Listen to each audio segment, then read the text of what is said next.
Et plus la science va découvrir les conditions d'évolution de la matière, y compris le passage de la matière inerte à la matière vivante, moins on aura besoin de ce Dieu.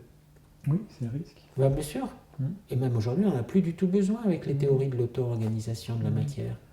On peut tout à fait comprendre sans intervention extérieure comment la complexification de la matière est advenue, y compris de plus en plus, mais on n'a pas encore toutes les clés, mais le passage entre la matière inerte et la matière vivante, et puis l'évolution de cette matière vivante avec les végétaux, les animaux et les humains, on peut tout à fait le comprendre en termes biologiques, par exemple.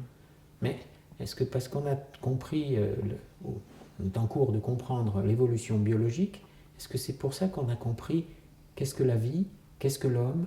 Vous voyez, entre comprendre les fonctionnalités du vivant et puis répondre à la question qu'est-ce que la vie, il y a quelques différences essentielles. Vous voyez. Et du coup, si je me situe simplement dans le domaine de comment c'est advenu, et non pas pourquoi c'est advenu, eh bien en effet, je risque de faire de la nature le nouveau Dieu qui est capable d'auto-engendrer de la nouveauté. Et ça, par exemple, c'est ce que vous retrouvez dans beaucoup de courants, comme le Nouvel Âge, par exemple, aujourd'hui. Et pour moi, c'est une énorme confusion des genres. Ça fait rentrer Dieu dans l'immanence en oubliant complètement sa dimension de transcendance. Le chrétien, il essaye de tenir les deux.